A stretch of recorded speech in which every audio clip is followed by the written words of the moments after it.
The reverse China of Africa. Chinese factories are popping up left and right in Africa.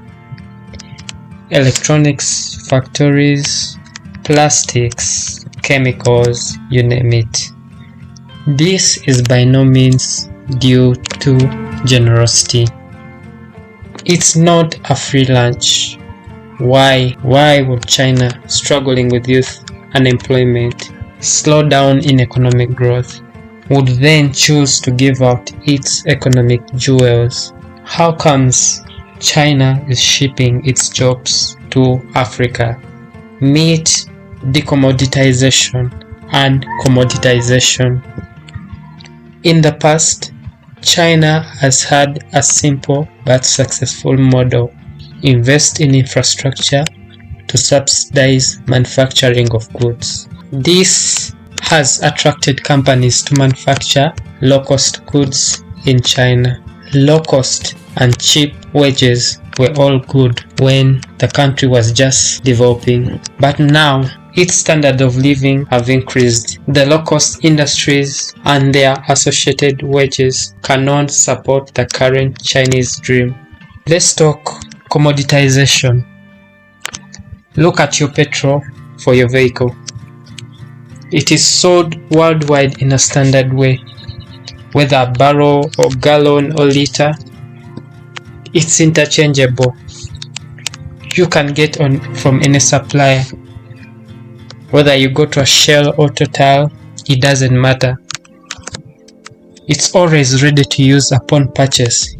You don't need to reprocess, add chemicals or anything. It's just ready to go. And also, consumers are sensitive to prices. Unless you are OPEC, you can't unilaterally increase your price.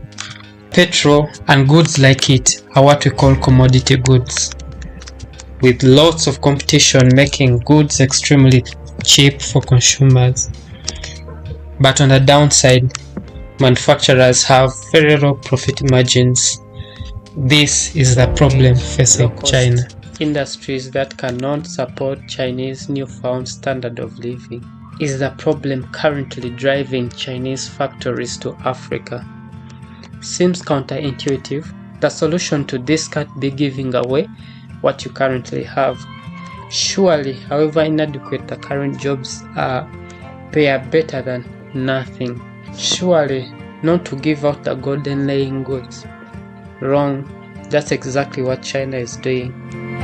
Not out of choice, but a fight for survival. Reality is forcing their hand. The Chinese worker today is highly educated and expects a good wage. They are more and more less willing to do the low-paying factory jobs. At the same time, the wage pressures are squeezing the profit margins of these industries.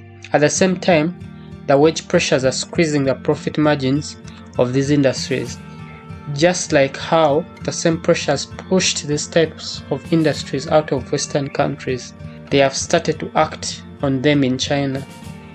What is a factory owner to do? You do exactly like what America did or what Europe did.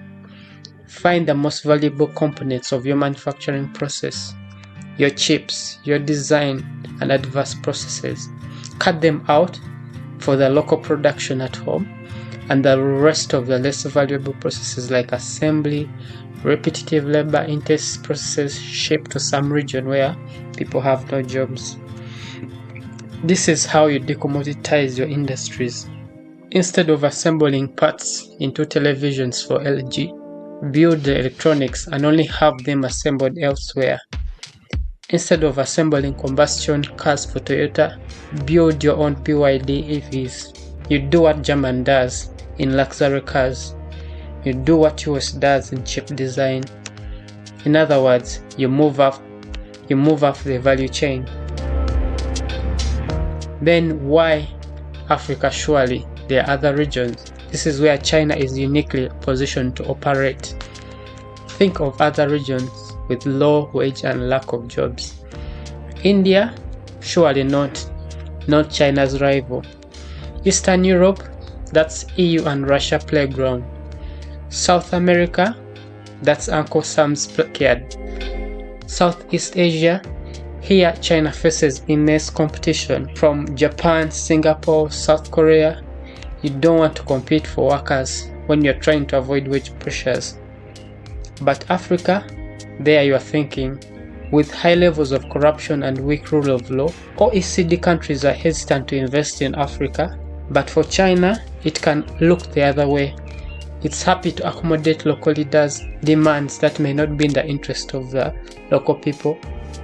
It can grease the wheels to get the project started faster.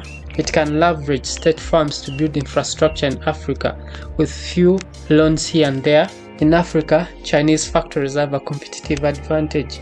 This has allowed their partnership to grow, resulting into expansion of Chinese industries in Africa. In a process similar to Western countries moving their factories to China, the reverse China has begun in Africa.